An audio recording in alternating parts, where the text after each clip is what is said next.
Hi everybody, my name is Alex and welcome to my knitting podcast, episode 7. I'm a knitter based in California and today is actually quite a stormy day outside. Maybe I'll flip the camera around so you can see what I'm looking at. This is our driveway right now. But yes, I thought it was a good time to sit down, talk to you about my last 3 weeks of progress on all my projects, and just catch up. Editing Alex here. I recorded this in the middle of February and I am now editing it on March 9th. So at the time of me recording this, I had only had 3 weeks of time between my previous podcast episode and this podcast episode, but life got in the way and I haven't been able to edit the video. So this is 3 weeks of progress, but it has been like over a month since my last podcast. I'm really sorry about that. Just thought I'd throw that in here that this was recorded in mid-February. I have 3 finished objects, 3-ish whips, technically 4, but 3, and a couple upcoming plans, acquisition type situation. So let's just jump right into it, and starting with my finished objects, let's talk about what I'm wearing. This is the Cramond Sweater, which is a pattern by Coco Amour Knitwear. I am actually one of the test knitters for this pattern. This is an all over reverse half fisherman's rib knit stitch. So reverse half fisherman's rib means you're doing half fisherman's rib or half brioche. I think they're used interchangeably, but if I'm incorrect about that, please let me know in the comments. And it's reversed. The chunky side of the fabric is on the outside and the quote unquote nice side of the fabric is actually on the inside. So that's the brioche. This is the reverse side of half fisherman's rib. And I really love that Cheryl, the designer of this pattern, decided to put the chunkier rib on the outside. I think it gives like a really scrumptious look and texture. I think I did mention this in my last podcast, but I think I hadn't even gotten through the body of it yet, and now it's a completely finished object. So I want to take you through the knitting process and my thoughts along the way of the knitting process. This is a drop shoulder design, and it's constructed with your standard drop shoulder design where you cast on at the back of the neck. You do some increases to shape the shoulders here. It has this beautiful shoulder detail. I love a shoulder detail. Sorry if you can hear the wind outside. It's very windy. So you make like a trapezoidal shape and then you knit the back panel, pick up stitches right here, knit the shoulders, knit the front panel after you join it underneath the neck here. Then you knit the body in the round, pick up stitches, knit the sleeves in the round. And then you pick up and knit the collar. The collar is full twisted rib, which I think gives it a very finished, polished look. I haven't knit anything with full twisted rib before, so that was definitely a cool experience to get to do for the first time. I understand why people don't like knitting full twisted rib or even half twisted rib, because twisting purl stitches, my elbows were not very happy with me, but obviously it's not too much knitting. It is a folded over collar, so knit twice as length, fold it over, sew it down, or bind it off as you're sewing it down. The hem and the end of the sleeves, however, do not have any ribbing. So instead of switching to a twisted rib to match the collar or just a 1x1 rib, you continue in the reverse half fisherman's rib, but you decrease your needle size. So it does like kind of cinch in a little bit. You can see like this is a little bit wider after the last decrease than this much. It's so windy outside. I knit the body on 5mm needles, which is half a millimeter bigger than the pattern calls for. I guess that's equivalent to 1 needle size bigger. And then I size down to 4.5mm needles for the cuff, because you're supposed to size down 0.5 millimeter in the pattern. And then you just bind off using an Italian bind off. The pattern does have you do the 2 setup rows. So if you've never done an Italian bind off before, a traditional, maybe it's not the Italian bind off, tubular bind off. I think let me know if I'm wrong about this, but the difference between a tubular bind off and an Italian bind off is that for a tubular bind off, you do 2 setup rows, where the first row you knit all the knit stitches and slip all the purl stitches purlwise, and then the second round you do the opposite. So you slip all the knit stitches and purl all the purl stitches, and it separates, kind of like double knitting. And then you do your sewn bind off. But with an Italian bind off, you just go right into the sewn bind off and you don't do the 2 setup rows. So I did do the 2 setup rows and the sewn bind off as instructed in the pattern on the hem.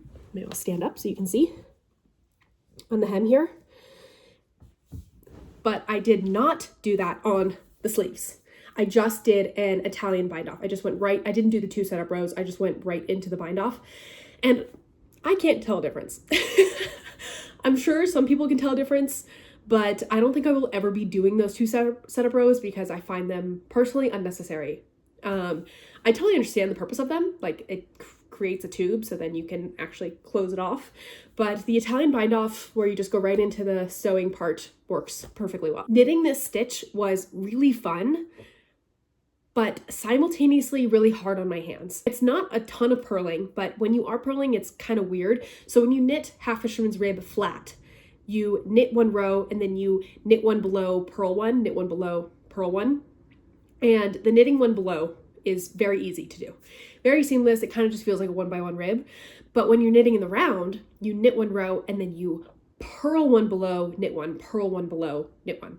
And the purl 1 below, getting your needle like around and through the back and aiming it correctly kind of disrupted my flow. It didn't quite feel like knitting as seamless as knitting 1x1 rib. So I didn't like it as much as knitting flat. And also that motion of getting your needle around the back and into the hole hurt my arms more than any other stitch that I've knit before. So that was probably compounded, like that probably was more pain experienced because I knit this sweater in 8 days. This is my fastest knit to date. I cast on and it's all I wanted to work on. It's all I could think about. Any minute I had, I was knitting on this. I really didn't think about or knit on any other projects for those 8 days. But I would say it went by pretty quickly because it's on bigger needles. Like, I knit this on 5mm needles, but it was definitely not for lack of trying. Like, I spent many hours knitting this. It's not like it only took 30 hours to knit. It still probably took me 50 to 60 hours to knit. I just spent a lot of time knitting for those 8 days. I just happened to have, it was like still a break period in my job and life, and I just had a lot of knitting time. So that's why this happened so quickly. Let's talk about the yarn, because you might have noticed something as I'm holding my arms up, and that is the pilling. It has pilled quite a bit. Oh, of course, now you can't see it. So I knit this in Cascade 220. It's my first time working a full garment in Cascade 220. It's 100% natural wool, and it's a worsted weight yarn. It is lovely to knit with. I loved knitting with this yarn so much, and it is lovely to wear. Right now I have a long sleeve shirt on underneath it because it's really cold today and I need that extra layer, but I don't have to wear a long sleeve shirt underneath this sweater, which is huge for me because I am so sensitive to wool. And if you've watched any of my videos on here or on like Instagram, TikTok situation, I talk about it all the time, how I find everything itchy.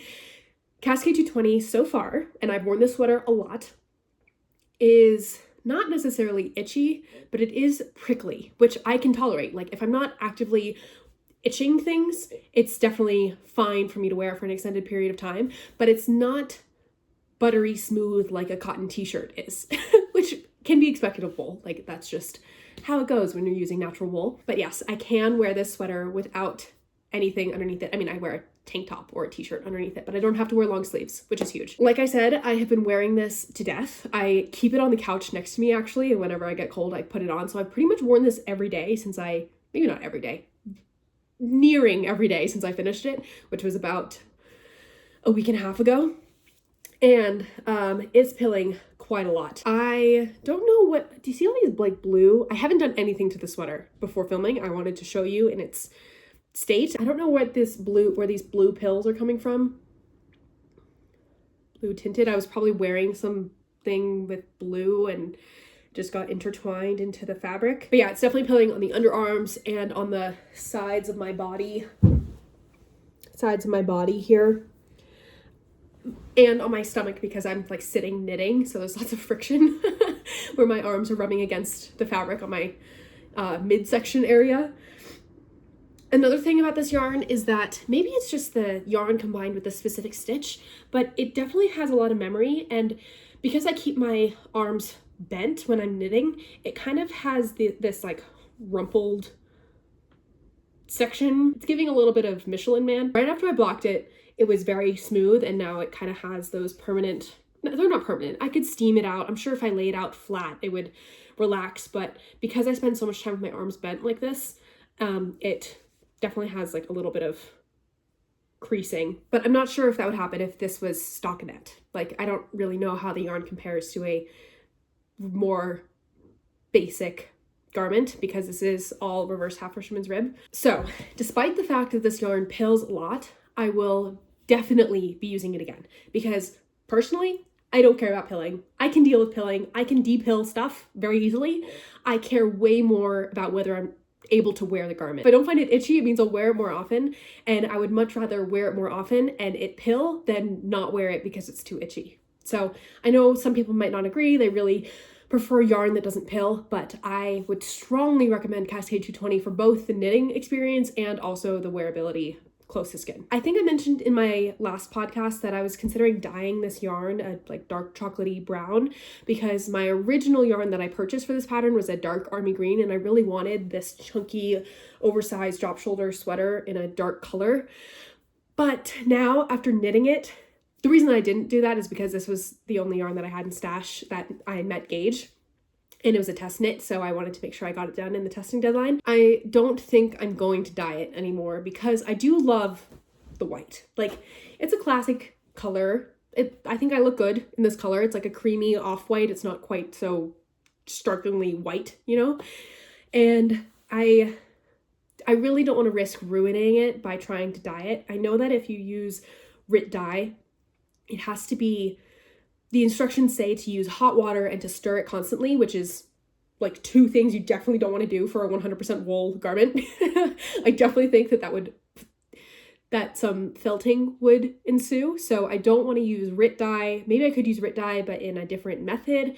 I've heard of acid dyes that you don't need to use hot water and it doesn't need any agitation. So I was considering that for a little while, but because I love it so much and because I'm wearing it so frequently, even though it's not the color that I originally wanted it to be, I think I'm just going to leave it like this for now. I can always dye it later, and it just gives me an excuse to knit another thing in a dark color. So yeah, that's the plan for right now, is to leave it as is. I believe the testing deadline for this sweater is the end of February. So I'm not quite sure when Cheryl plans to release the pattern, but it's probably going to be sometime in March if you want to knit it. And I would highly recommend knitting the pattern. It is very clear, very easy to follow, and has, I think, an amazing oversized drop shoulder fit. Yeah, I've been wearing it every day. Could not recommend more. That was a lot of talking about the sweater. Let's move on to my next finished object, which is actually something that I forgot to show you in the previous podcast. So I finished these almost a month ago, but I forgot to show you. And these are my Alma Mittens. So these are colorwork mittens. I knit them in Knitting for Olive Heavy Merino is the white cream color. I think it's the color Putty. They might have changed that name. I heard somebody say that they changed that name. It was originally Putty. And Blue Sky Fibers Woolstock Worsted in this charcoal gray color. I knit them because Florence Miller of Handmade by Florence, she also has a podcast, which I would highly recommend checking out if you haven't watched. She's like, for me, the reason that I started knitting. I love her a lot. I trust everything that she says, and she was not wrong about this. These are one of the mittens that she's been knitting on repeat. And for good reason. I really, really love the flower motif. I love these diamonds. I love the simple palm, and it has an anatomical thumb. So my thumb is very comfortably sitting right here like this. It's not like stuck in front of my hand, because if you look at the mitten here, you increase quite a bit for the thumb gusset, which lets your thumb stick out to the side. The pattern recommends 3 or 3.5 millimeter needles, and I originally chose to split the difference and knit them on 3.25 millimeter needles, but that was too small. So then I knit probably until like here on the right mitten, and then decided it was too small, so frogged the whole thing and started over, and I knit these on 3.5 millimeter needles, which I think is the perfect gauge. They fit me perfectly. This is my first time doing color work, so there's definitely some mistakes. Like if you look at my tension on the palm side, it's not great. But I'm very proud of these, and I think that they look handmade in the best way. When I knit the left hand, I accidentally mirrored the thumbs. Not mirrored. I accidentally knit the exact same thumb on the left hand as I did on the right hand. So it was like oriented the wrong way. And I had to frog the tip here and redo the decreases because I wanted the pads of my thumb to be on this flat part before it was the pads of my thumb were on this crease there from the decreases. I don't know if that makes any sense, but I'm very happy that I did take the time to go back because I wear these all the time. Anytime we have to take the dogs for a walk, these are the mittens I have on. They're actually the mittens I had on when Max proposed. So yeah, they're definitely very special.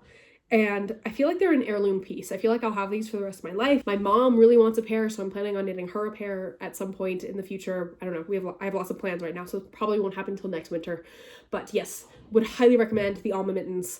One modification, and the only modification I made, was I did not, in the original pattern, these little sections right here are like plus signs or crosses, and I didn't really want, it looked too much like a cross for me. Personally, I'm not religious and I didn't want crosses on my mittens. So I decided to just do the center stitch because I really love how when you're knitting color work, a single stitch in the opposite color kind of looks like a heart. So it's my flowers with my hearts. And that was semi-successful. They kind of look more like speckles than hearts, and some are like much smaller than others, but I like it enough. If I were to knit these again, I think I would just follow the chart exactly. Yeah, I don't know. How do you feel about the speckles? Let me know, because I go back and forth between really loving them and not liking them so much. This one especially bugs me. I think I could duplicate stitch over that to make it look a little bit better, but yeah. Another thing that happened was for the first mitten that I did, which was my right mitten, I caught any floats that were longer than 4 stitches. And then I watched Woozy by Celine's podcast, which she is also amazing. Would recommend watching her podcast if you haven't already. And she said that she actually doesn't catch her floats in her colorwork mittens because it helps her tension be a little bit more even when you're knitting on such a small circumference. So for my left mitten, I did not catch my floats. And I would say that this one fits a little bit better. This one's a little snug. This one fits better. I definitely figured out my tension here. That being said, I knit these on magic loop, not double pointed needles, which the pattern is written for double pointed needles. So it was a little bit of mental math to figure out the number of stitches I needed on each needle because I was only using 2 instead of 4. But my tension here, switching from one needle to the next on specifically this side, I don't have that problem really on the back side of the hand, but on this side, I was pulling the white yarn a little bit too tight. So it kind of got lost because the gray yarn is the dominant color, so the gray definitely overpowers the white. And I didn't do that so much on this mitten. I'm not sure why I started doing that on this mitten, but it's just something to be aware of for next time.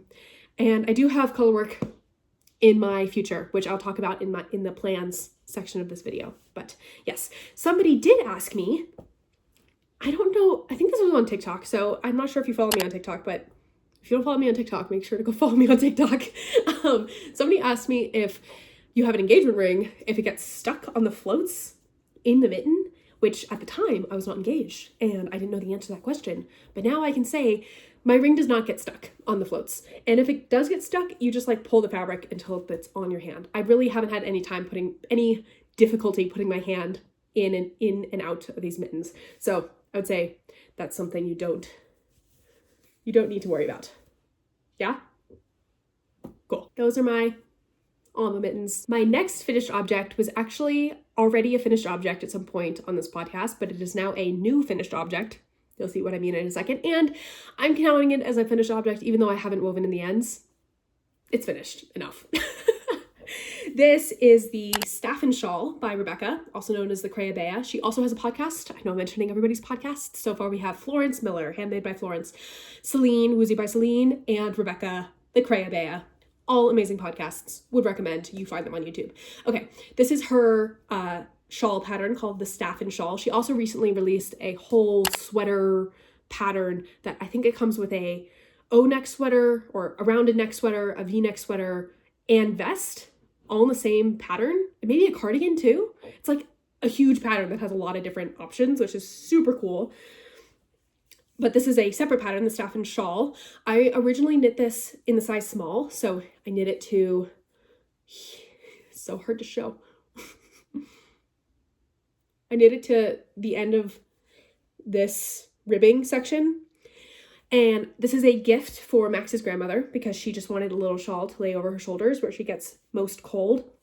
And I gave it to her. She loved it. She picked out this yarn, so I knew that she was going to like the color and how it feels on her skin. But then she decided that she actually wanted it to be a little bit bigger, which when I gave it to her, I was like, if you want me to alter this at all, if you need it bigger, if you need it smaller, let me know. I will fix it. So she decided she wanted it to be a little bit bigger. So I updated and added another pattern repeat. So I did another like section of whatever these patterns are. Good job explaining things, Alex. That makes total sense. Basically, how the pattern goes is it's sections of 2x2 rib, this faux bobble section, a knit pearl texture, diamond situation, bobbles, and then 2x2 rib, and you repeat that. So I just did another one of the repeats, and it is definitely bigger now. I didn't measure before and after, but it's definitely bigger now. And I think this is the perfect size for her, so I will give this to her next week, which is why I'm counting this as done, because you won't see it again. It will be given to her. The only thing that needs to happen is I need to weave in a couple ends and steam block this. I knit this in Lion Brand Heartland, which is a 100% acrylic yarn that I get at Michael's, and this is in the color Canyonlands. It's like this beautiful heathered gold color. I love this color a lot. I also made my mom a hat in this yarn that she loves. I think this color looks good on a lot of people. It's like kind of a statement, but also neutral enough to go with a lot of things. I don't know. I really like this color. I think I'm in autumn. I'm not sure exactly, like light autumn, mid-autumn, dark autumn on the color analysis spectrum, but this is definitely in the autumn color palette, which is maybe why I love the color so much. And yeah, so I haven't steam blocked this yet, but when I block it, everything will lay, like this part has been blocked and this part has not been blocked. So it'll lay a little bit more evenly after I do that. Love this pattern, would recommend the Staffin Shawl. I don't have the other Staffin pattern, the like mega pattern, but I really love this texture and would also recommend that pattern if you like the way that this texture looks. I know that there's lots of textured sweaters out there, like Petite Knit has a couple of them, Veronica Lindbergh, Kudafikika also has some, so this is a very cool addition to the textured knits. I would also say it's definitely the like bite size, very addictive type of knit because you just want to keep getting to the next section. The only modification I made to this was in between each section. I'm not sure if I'd mentioned this on YouTube, so I'm just gonna say it again. Each section is separated with a couple rows of garter stitch, and the way that the pattern has you knit the garter stitch is that you purl all 3 rows all the way across. Purl, purl, purl, which for me is too much purling. It made me not want to knit on it at all. I wouldn't have finished this if I was gonna knit it like that. So I decided to cut the yarn, pull my needles through, and then knit starting on the other side so that I was knitting those 3 rows to create the garter separation. However, that means that the reason that Rebecca wrote the pattern so that you were purling the garter rows is because when you create these faux bobbles right here, you need to be on the right side row to make the bobble. So by switching which row I was on, like I was knitting the right side as the wrong side and the wrong side as the right side, I was now looking at the back of the fabric when I needed to make the bobbles, and I kind of fudged the bobbles here on that row, which you can't even see. And then I decided that because this yarn is heathered and you couldn't even really see the bobbles in the first place, to just omit the bobbles when I added this extra bit. So these 2 rows that should have bobbles it's just stockinette. There's no bobbles there. And I think that it looks fine. I don't think anybody's going to notice. And if they notice, I don't care because I enjoyed knitting this so much more by switching which row I was doing, by switching how I was knitting the garter separation rows, especially because by the end, all these stitches are on your needles because it's a triangular shawl. So it's lots of knitting by the end of this. And this is, I think, closer to the size medium. There are 3 sizes in the pattern: small, which I originally knit, medium, and large. So you can decide how big you want your shawl. That concludes all my finished objects. Let's move on to works in progress. The first work in progress that I have is something I've been spending a lot of time knitting on, and that is because it's a scarf. And oh my goodness, do scarves take a long time. So this is the scarf. I haven't actually measured it, but it's definitely taller than me, like if I hold it end to end, and I'm 5'4", so I imagine it's almost 6 feet long. 6 feet long. This is a self-drafted pattern that I'm knitting for a family friend who commissioned me to knit her stuff. Should I talk with this on? I don't know. It's looking a little suffocating. It's not suffocating. I'm very warm. It's very nice, actually. This is a commission for a family friend. Her daughter plays lacrosse in college, and these are the colors of the school. And she wanted a scarf to wear to the lacrosse games. So it says, lacrosse, I duplicate stitched. Yes, I performed duplicate stitch to write lacrosse on the scarf because I didn't want to use color work because, let me back up. This is a self-drafted pattern, but I kind of followed the Berlin scarf construction. So this is a stockinette tube that has been blocked. So it's like looking like it's flat, but it is actually double lined tube fabric, which makes it nice and warm, which is really good. I knit this in Cascade 220 Superwash Merino, which is a 100% Superwash Merino wool. And this is in the color navy, which is the perfect color, spot on color match to the school colors. And then I'm not quite sure what color these two colors are, but it's like the medium gray color and gold. I think this is called gold. And then I duplicate stitched the word lacrosse on either end using a, I think it's probably an Aran weight cotton yarn because it was the only white yarn that I had that was thick enough. And now that it's been blocked, it looks nice and even. It was looking a little scrunched up beforehand. This is the first one I did, I think. This one definitely looks better. So I'll hold up this one. I'm planning to add the school's logo above here. So it doesn't just say lacrosse, it's like the school lacrosse, so you know what school it's going for. And then I'm gonna Kitchener stitch the end closed so that it always folds with lacrosse on one side and add fringe at the end.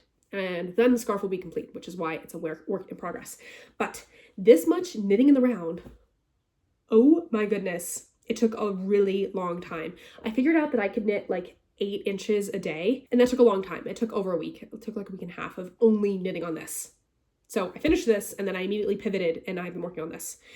And now that it's done, it's almost done. Now that it's almost done, now that I can feel it on my neck like a blocked fabric, I am so happy. And I will definitely be knitting with this yarn again, which you'll see in my upcoming plans section of the video. This is the first wool I have found that is not itchy on my neck and my forehead. Like very much not itchy, which is very exciting because it means that I can knit warmer things. Before I found this yarn, acrylic was really the only thing I could wear on my neck and my forehead and not be wanting to take it off the whole time that I'm wearing it. So would recommend Cascade 220 Superwash Merino if you're looking for a yarn to knit a scarf or hat in, especially gift a scarf or a hat because it's superwash. It can be machine washed. I didn't machine wash this. I just blocked it how I normally block stuff. So I haven't tested whether it can be fully like put in that washing machine and dryer, or I think I'm going to recommend that they can wash it normally, but then lay it flat to dry because that's pretty easy to do, to just like lay something flat until it's dry as opposed to putting in the dryer. My next work in progress is also part of that commission, and it's a beanie. There's dog hair on that. This is a beanie for her husband. So she will get the scarf and her husband gets this beanie. Again, the beanie will have the school's logo on it. I knit this also in Cascade 220 Superwash Merino in the same colors as the scarf. So scarf and beanie. I kind of mixed my Broad Street beanie pattern with Petite Knit's Oslo hat. So the Broad Street beanie is a 1x1 ribbed, all over 1x1 ribbed beanie that I designed that came out last month. And the Oslo hat is a stockinette beanie that I've knit a ton of. I've knit many, many, many Oslo hats. So I knit a ribbed brim all the way until there. And then I switched patterns to the Oslo hat. And I knit the ribbing on 3.75 millimeter needles. And then I sized down to 3.5 8mm needles for the stockinette part, which is kind of opposite of what you do for a sweater. Like usually you want your ribbing to be tighter than the stockinette part, but I don't know why I chose to do it that way. It just felt right, and I like how it looks in the end, so I think I made the right decision. But yeah, I did my striped brim thing that is in the Broad Street Beanie pattern, and I think it looks pretty seamless all the way around. This is where the yarn changes colors, and it's a little wonky, but like if you're not looking for it, you can't really tell that it's there, and it's in the back, so that's good. And then again, I duplicate stitched Lacrosse on the front there, and I think I'm gonna add a pom-pom. I'm not gonna attach the pom-pom because she said she didn't want a pom-pom, but I have a feeling that it's always good to have the option to put a pom-pom on. So I'll send it with a pom-pom that they can sew on if they would like to, and it will have the school logo as well. My next work in progress is also something that's pretty close to being done. Like I've done the knitting part, but I haven't done the finishing part, and that is a pair of, can you guess what these are? They look massive. A pair of slippers. Max has been saying that his feet get really cold. So I was like, stop, don't buy slippers online. I'm gonna knit you a pair of slippers. And I thought this would be the perfect Valentine's Day gift. So I found, I forget what it's just like women's slipper pattern. I don't know. I found it on Etsy, but then everything that's on Etsy is usually also on Ravelry. So I purchased it on Ravelry, so it's in my project library. That way I can access the pattern more easily. But I will make sure to insert the designer on the screen here. And it's this really cool 100% wool felted slipper. So the reason that these look gigantic is because you're supposed to felt them in the washing machine, which I'm planning to do today, but I wanted to record this podcast in their pre-felted state so that next time you see the felted version. If you want to see the felted version before I upload my next podcast, make sure to follow me on Instagram or TikTok. I'm sure that I will update there before I actually record a full YouTube video. Basically, you start by knitting the sole in garter stitch, which I think is such a smart idea to knit the sole in garter stitch because it makes it a thicker fabric, but also a more textured fabric. So hopefully you have a little bit more grip. I know slippers can be really slippery. I also saw on Ravelry though that some people lined the bottom with a leather or suede lining so that it's not so slippery. We'll see how slippery they are after I felt them. And then you pick up stitches all the way around the sole and you knit the foot of the slipper in the round, which is super cool. So this is all garter stitch, which is all knitting, and then you knit it in the round, and the shaping is shaped using short rows. I think that I know for sure. The pattern calls for a wrap and turn short row, but I didn't want to do that. So I did German short rows just because that's what I'm more comfortable with. And I think that it turned out great. And also it's going to be felted. You're not going to really see the turns once it's a solid felted fabric.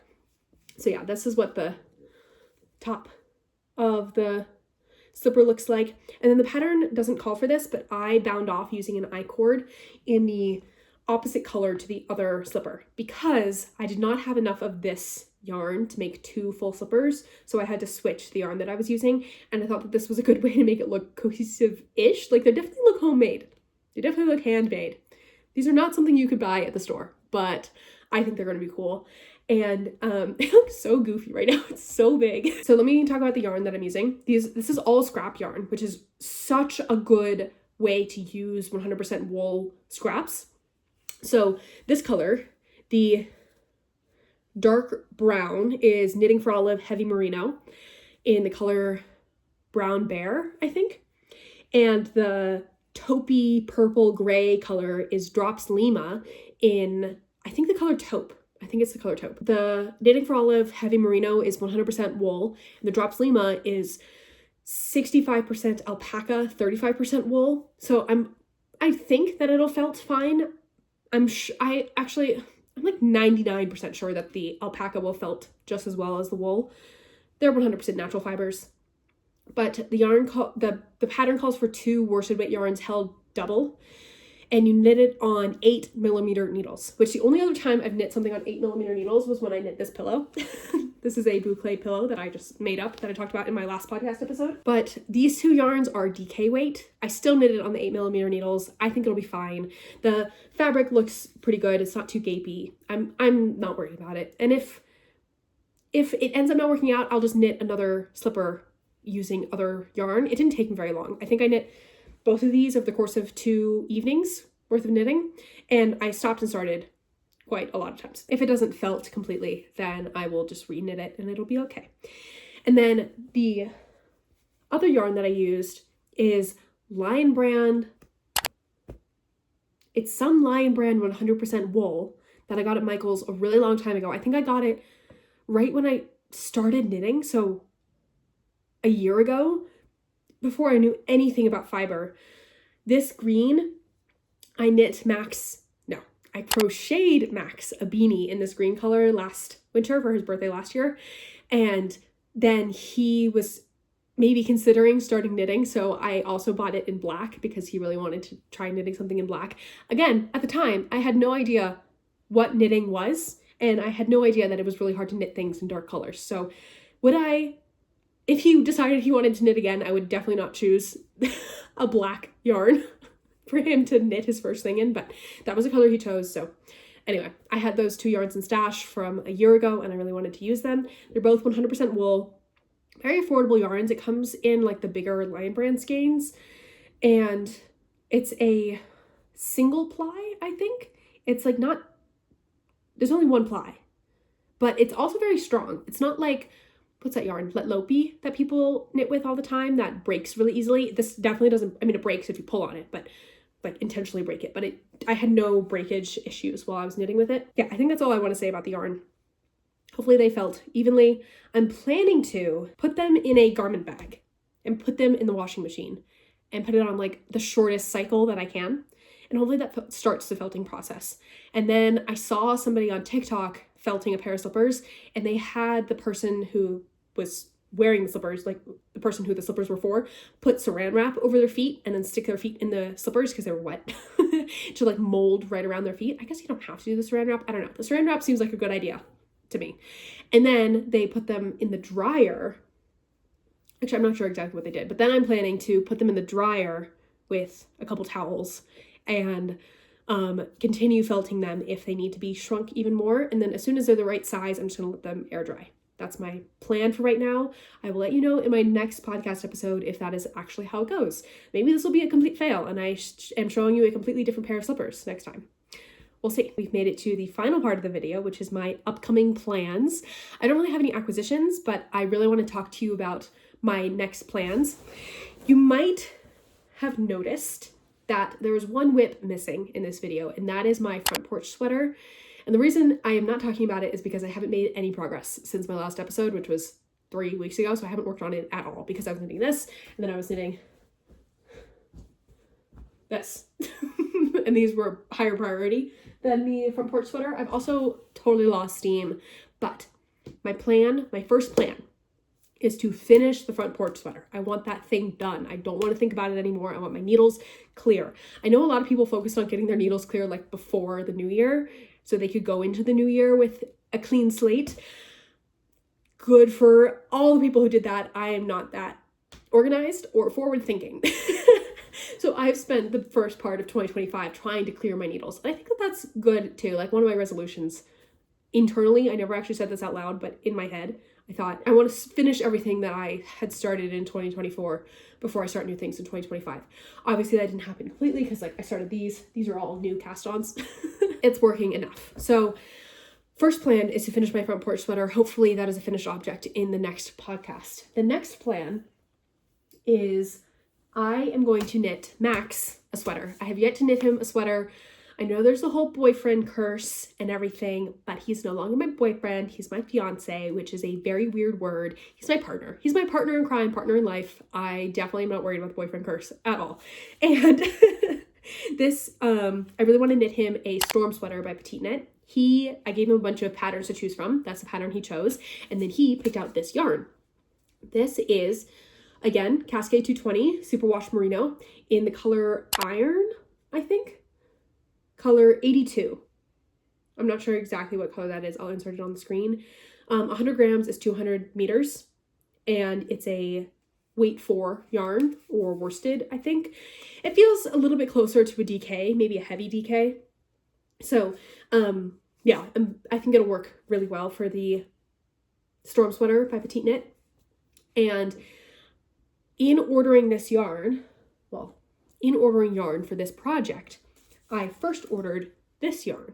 This is also Cascade 220 Superwash Merino in the color 67, which is, I think this is forged iron. This is slate or something.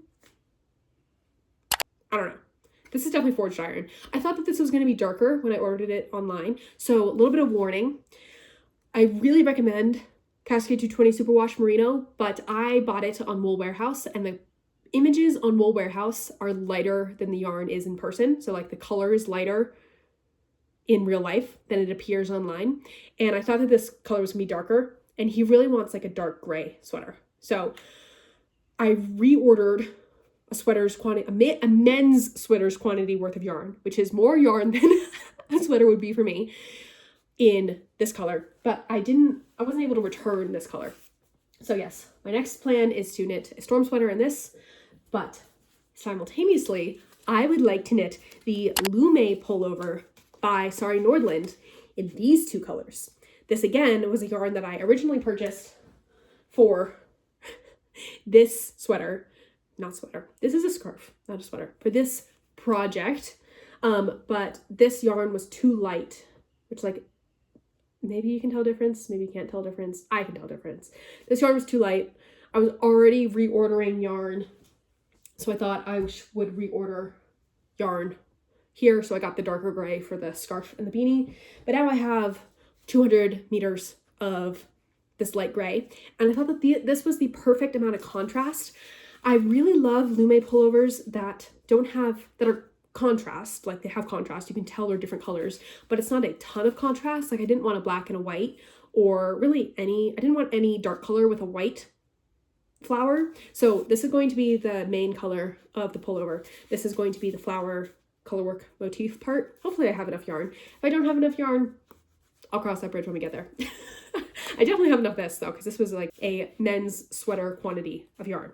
I think I have like 10 of these, and they're 200 meters each. So that's a lot of yarn. 2,000 meters. I have 2,000 meters of this yarn and 200 meters of this yarn. We'll see. I might not get to do the color work on the cuffs if I only have this, but yeah. This is, I think the pattern calls for Cascade 220, the regular, like the yarn that I knit this sweater in.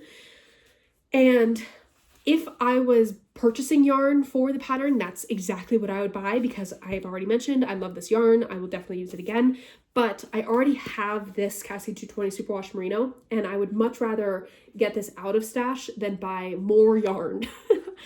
No more yarn. I don't want any more yarn until I've used up some stock yarn in my stash. It is actually making me a little anxious how much yarn I have right now. And this yarn, like I said before, is more like a heavy DK, and the Cascade 220 is definitely a worsted weight yarn. So this yarn is thicker than this yarn. So I'm a little worried that it's too thin for the pattern, but I think it'll be fine, because the pattern calls for 5mm needles for the color work part at least. And I knit this scarf on 5mm needles. And I met gauge, like when I measure the gauge of this scarf with the 5mm needles using the Cascade 220 Superwash Merino, I meet gauge. And I like the fabric enough, so I think I'm gonna knit the Lume pullover as is, even though this yarn might be a little bit thin. Lots of gray. This is my color palette for right now. I have very exciting plans for springtime, but that is a little overwhelming for me to think that far in advance. It is February. It is mega snowing outside right now. I'm not making anything spring anytime soon. So we'll talk about spring plans in the future and stick with the winter plans right now. I personally, I've only been knitting for a year, so I'm very much into knitting garments for the season that you're currently in. Like I feel a lot of inspiration to knit really warm wool sweaters right now. And I know that some people have started planning ahead and started knitting like spring things in the winter so they can wear them in the spring. But at least at this stage in life, I'm totally fine knitting in my current season and maybe not getting as much wear out of something because I like finished it at the end of the season, because I finished my second step-by-step sweater at the end of March last year, which was definitely no longer wintertime. And I didn't wear it that much last year, but I've worn it so much this year. So it's just a good reminder for me, at least, that when we knit things, they last for a long time, especially if you knit it in good materials like a 100% wool or alpaca wool blend. And there will be more winters in the future, and there'll be more springs and more summers and more falls, and I will have ample opportunity to wear the things that I make in the future. It doesn't need to happen like right here, right now. I don't need to be knitting a whole wardrobe for myself for the current season by knitting a season ahead, if that makes any sense. That's just how I'm feeling right now. Okay, sorry for a little bit of a ramble. I always like to ask a question at the end of my videos. So my question for you today is, one, what were you working on while you were watching this video? Because I know we love to knit on or crochet or make things when we watch YouTube podcast episodes. Or two, what is something you're really looking forward to in your queue? Because right now, all I can think about is starting these projects. I'm practicing so much self-restraint to finish that front porch sweater before I cast on these. Thank you so much if you made it all the way until the end of this video. I really appreciate you for clicking on it and watching all the way through if you're still with me. And if you enjoyed hanging out with me, maybe consider subscribing. We are almost at 5,000 subscribers, which is really, really freaking cool. And I just appreciate all of you so much for being here. I think that's all I have to say for today. So I'll let you go. I'll see you in the next one.